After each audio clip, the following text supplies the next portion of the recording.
we always want more, right? And obviously for a lot of businesses that have salespeople or a sales team, they want them to do better. They want to get more sales, right? So I'm just going to cover a couple of things that really at the essence of how that works and how to get more out of it, right? And so back in our heyday, we had 35 sales staff up and down the eastern seaboard on the phone, door knocking, appointments, you name it, right? So we've done it all, we've seen it all. We employed over 300 sales reps in our time, right?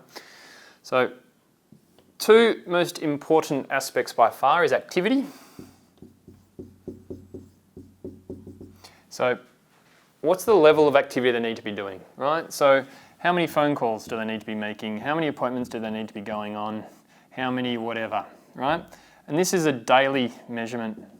And you also obviously want weekly, but every day you should be getting a report in your inbox saying, John had 24 phone calls yesterday, his target's 50. Why not, right?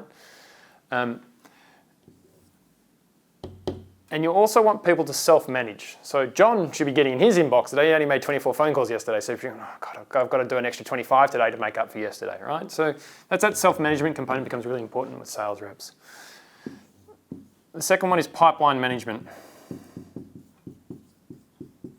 right? And this dictates where I'm falling down in the sales process, right? So you'll see little Johnny over here is blitzing it, hitting all his targets, whereas Bruce over here isn't. So, right, why is Bruce not hitting his targets? And without this information, you can't tell, right? So it's simple as sales process. Here's the 5 steps in the sales process.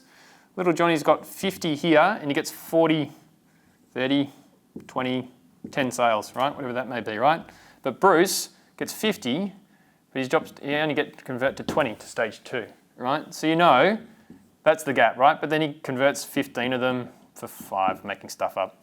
But you know that's a big challenge, right? So he's not building, that the first phone call to a meeting, he's not building enough rapport, or he's not qualifying. So you can identify where Bruce can improve, and similarly, little Johnny's blitzing it, but you can always get better through different parts of it, right?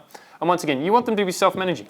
They should be sending you an email every morning saying, this is where my pipeline is, this is where my gaps are, this is where I'm falling down, can you help me, right?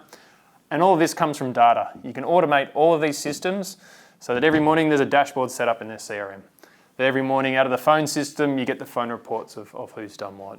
Appointments you can measure through your CRM, right? So that every day and every week and every month and every year and every quarter, you're getting those 3 core metrics and 5 core metrics in your inbox. You know exactly what's going on.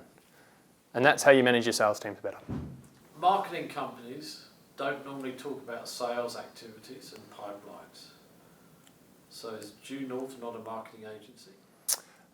Marketing and sales are so interrelated, you can't separate them now, right? This is all about how you generate revenue for your business. How do you communicate with your target audience? How do you impress their socks off, right? So to be able to market well, you actually need to understand sales and how it all works and what the process flow is, right? Because you can't do one without the other, and you can't determine how effective your marketing is without having the right structure in place for your sales. So they're one and the same. You can't separate them.